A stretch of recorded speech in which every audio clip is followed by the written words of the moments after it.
Bismillahirrahmanirrahim.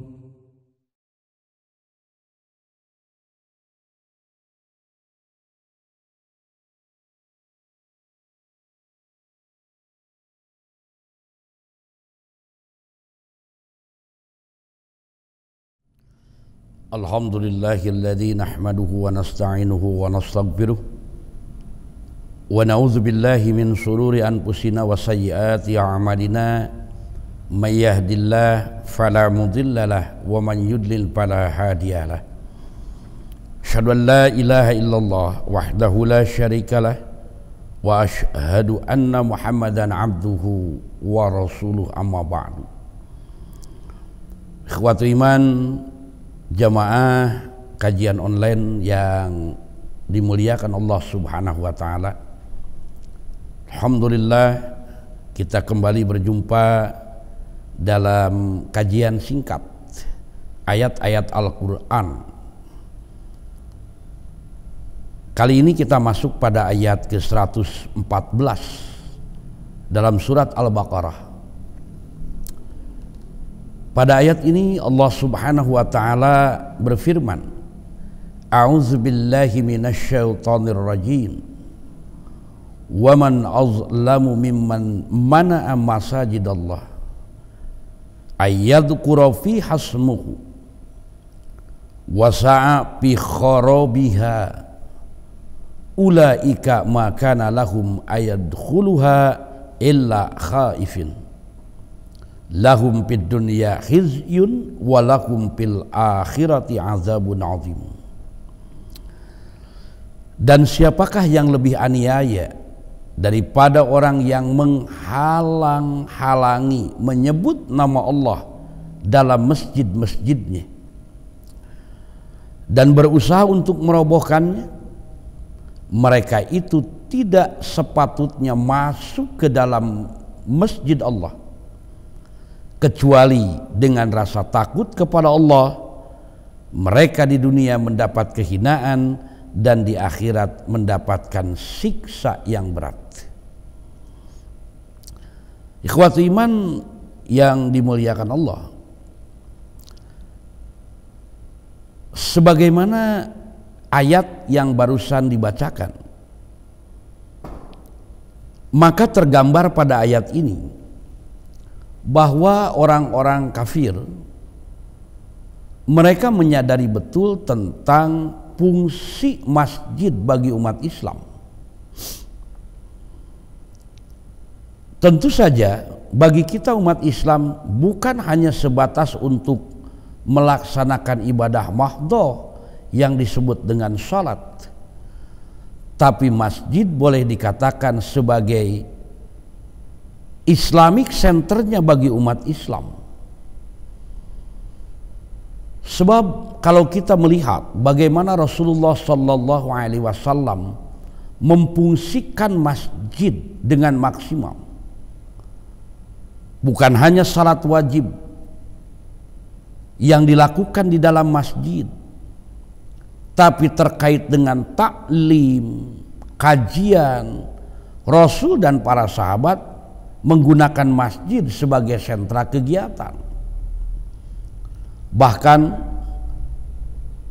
seringkali Rasulullah Sallallahu Alaihi Wasallam berangkat untuk berperang melawan orang musuh, berangkatnya dari masjid.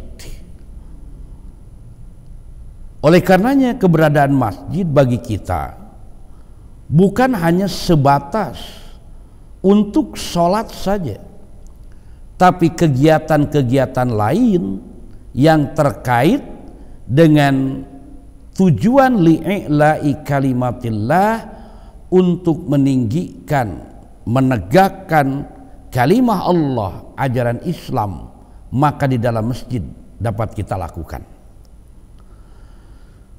Makanya kenapa tidak sedikit orang-orang yang mereka mengetahui fungsi masjid berupaya untuk menghalangi agar masjid tidak maksimal digunakan sebagai pusat kegiatan, sebagai aktivitas keislaman bagi umat Islam. seolah-olah salat saja yang bisa dilakukan. Padahal selain itu, maka itu adalah merupakan bagian dari bentuk memakmurkan masjid. Pada ayat ini, kalau kita melihat di antara latar belakang kenapa Allah menyatakan waman azlamu mimman mana'a masajidallah ayyudhkara fi hasmuhu, siapa yang lebih aniaya daripada orang yang menghalang-halangi menyebut nama Allah di dalam masjid-masjidnya. Ini diantaranya diriwayatkan terkait dengan rencana Rasulullah Sallallahu Alaihi Wasallam dengan para sahabat melakukan ibadah di Masjidil Haram, yang terkait diantaranya dengan ibadah umroh. Namun Rasulullah Sallallahu Alaihi Wasallam tidak bisa mengerjakannya karena mereka dicegat oleh orang-orang musyrik Mekah, oleh orang-orang kafir Mekah untuk tidak diizinkan melakukan ibadah di sana. Namun yang mereka ungkapkan, mereka tidak melarang masjid digunakan, tapi mereka dengan dalih mengatakan tidak mengizinkan Muhammad dan sahabatnya masuk ke kota Mekah. Makanya Rasulullah Sallallahu Alaihi Wasallam yang dicegat di daerah Hudaybiyah pada saat itu memerintahkan untuk membatalkan ihramnya dengan cara menyembelih, yang kemudian dikenal dengan istilah dam, yang ada disebut juga dengan sebutan al-hadiyu. Yang jelas Rasul membatalkan ihramnya. Maka kemudian dikenalah dengan istilah atau sebutan umroh Hudaybiyah, karena Rasulullah tertahan di daerah itu. Nah, makanya terkait dengan kejadian itu turunlah ayat yang menyatakan waman azlamu mimman mana'a masajidallah ayyudhkara fi hasmuhu, dan siapa yang lebih aniaya, yang lebih zalim dibandingkan dengan orang yang menghalang-halangi menyebut nama Allah di masjid-masjidnya.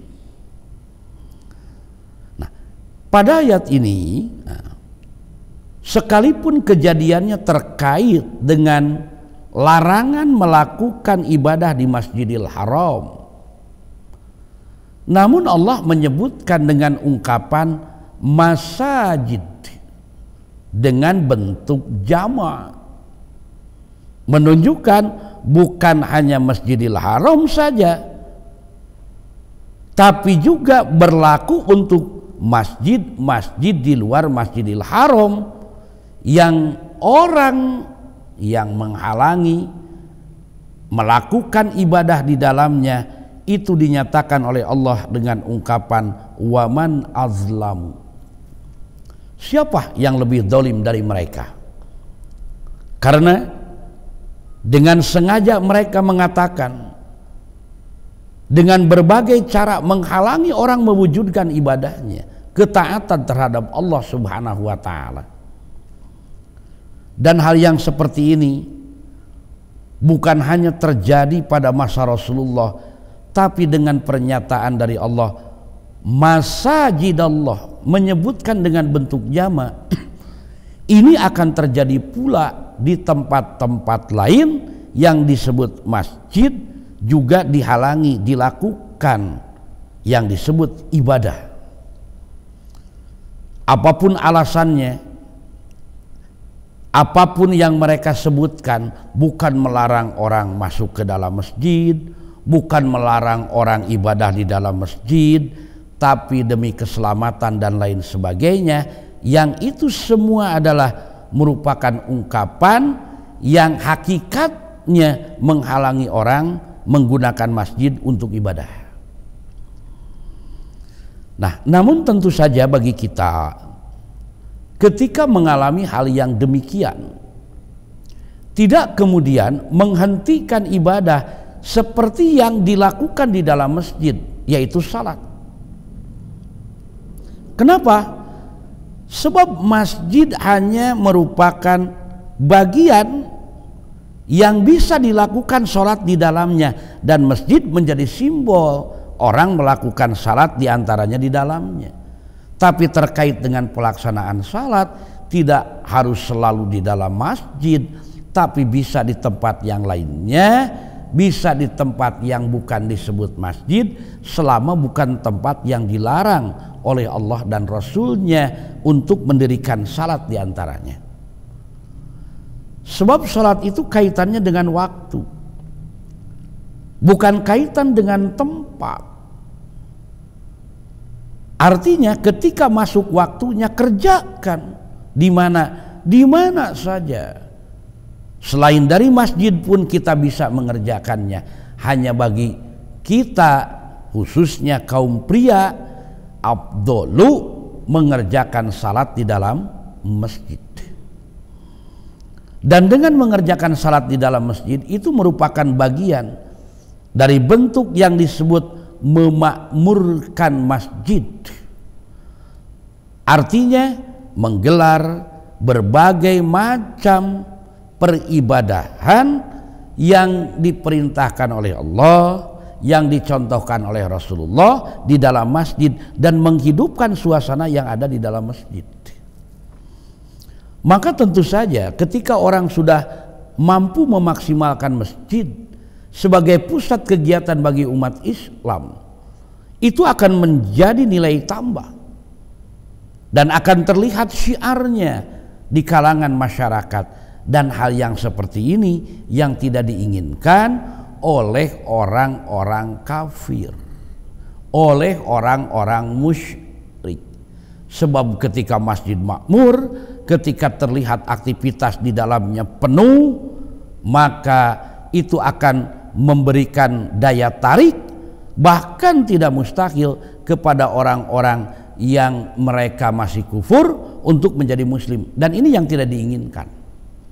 Sebab yang diinginkan oleh orang-orang kafir nanti akan disebutkan di ayat yang ke-120 surat Al-Baqarah dengan jelas. Di sana mereka akan memperlihatkan sikapnya. Kenapa? Mereka mana'a masajidallah, menghalang-halangi orang untuk menyebut nama Allah di dalamnya. Karena unsur ketidaksukaan yang titik pemberangkatannya karena hasadan, dengan niat hasud, dengan iri dan dengki dalam dirinya melihat Islam berkembang. Nah, oleh karena itu, ikhwatu iman yang dimuliakan oleh Allah Subhanahu wa taala, wajar kalau kemudian Allah Subhanahu wa taala menyatakan bahwa bagi orang-orang yang seperti itu, maka fid dunya khizyun walakum fil akhirati azabun azimun. Di dunia mereka mendapat kehinaan, dan di akhirat tentu saja siksa yang berat yang akan diterima. Kehinaan dalam arti dengan sebab perilaku mereka menghalangi hak asasi orang untuk mewujudkan keyakinannya, dan di sisi yang lainnya mereka telah menghalang-halangi orang menjalankan perintah Allah, menghalang-halangi tegaknya kalimah tauhid di muka bumi. Wajar kalau mereka kemudian menjadi orang yang hina. Wajar kalau kemudian mereka mendapat celaan dengan sebab perbuatannya. Bahkan kita sering melihat mereka menggembar-gemborkan kebebasan beragama. Mereka adalah orang-orang yang paling getol menyatakan toleransi beragama. Tapi pada kenyataannya ketika umat Islam akan melakukan ketaatan, mereka menghalanginya. Ketika umat Islam ingin mewujudkan keyakinannya, mereka mencegah dan menghalangi untuk hal itu diwujudkan. Maka dari itu perlu untuk kita sadari bahwa dengan penyebutan oleh Allah mana'a masajidallah, bukan masjid Allah dengan bentuk tunggal tapi dengan bentuk jama', menunjukkan bukan hanya akan dihalangi masuk ke dalam Masjidil Haram, tapi ke masjid-masjid di luar Masjidil Haram pun sikap orang kafir itu akan tetap sama, tidak akan berubah dari waktu ke waktu. Nah, ikhwatu iman yang dimuliakan Allah Subhanahu wa taala, kemudian seperti apa memakmurkan yang disebut dengan masjid itu? Maka dalam tafsir Al-Qasimi disebutkan yang disebut dengan memakmurkan masjid itu adalah al-imaratu, memakmurkan masjid itu adalah ihya'ul makani wa syugluhu bima wudi'a lahu, menghidupkan tempat atau masjid dan menyibukkannya dengan yang layak baginya. Artinya melakukan berbagai aktivitas selain salat, taklim dan lain sebagainya selama pekerjaan kegiatan tersebut bukan yang dilarang dilakukan di dalam masjid seperti jual beli, itu tidak boleh. Kemudian yang dimaksudkan di sini adalah walaisal muradu bi imaratiha, dan yang dimaksud memakmurkan itu bukan hanya apa zuhrufatahu wa iqamata suratiha faqat, menghiasi dan mendirikan bentuk-bentuk tertentu dengan masjid itu, akan tetapi innama imaratuku bi dzikrillah wa iqamati syar'ihi fihi, namun dengan zikir kepada Allah dan melaksanakan syariatnya, kemudian juga warab'ihi minad danas wasyirki, menghilangkan kotoran dan syirik darinya, itu termasuk memakmurkan masjid. Membaguskan masjid selama bukan bentuk yang dilarang, kemudian mengecat masjid, kemudian memberikan fasilitas di dalam masjid yang itu semua disiapkan dalam rangka untuk menghidupkan suasana masjid sesuai dengan syariat dari Allah dan contoh dari sunnah Rasulullah. Itu adalah bentuk imarah atau memakmurkan masjid.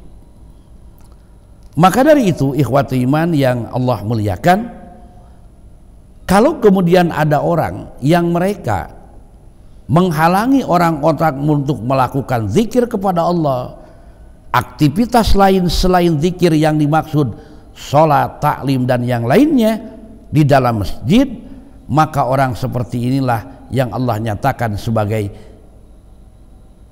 di dunia mendapat kehinaan, di akhirat mereka mendapatkan siksa yang berat dari Allah Subhanahu wa taala. Maka dari itu keberadaan masjid bagi kita jangan hanya sebatas untuk aktivitas sholat yang wajib saja, tapi untuk aktivitas yang lainnya yang aktivitas tersebut bukan satu di antara yang dilarang dilakukan di dalam masjid, kita kerjakan, kita hidupkan masjid Allah sehingga syiar Islam terlihat dan fungsi masjid betul-betul maksimal kita lakukan. Ikhwatu iman yang dimuliakan Allah, itulah inti daripada ayat 114 dari surat Al-Baqarah. Semoga kita termasuk orang-orang yang mampu memakmurkan masjid, bukan orang-orang yang mana'a masajidallah ayyudhkara fi hasmuhu di antaranya. Bentuknya seperti apa menghalanginya, maka bisa berbagai bentuk cara-cara yang dilakukan. Oleh karena itu perlu untuk kita waspada, menjaga keberadaan masjid agar tetap sesuai dengan fungsinya.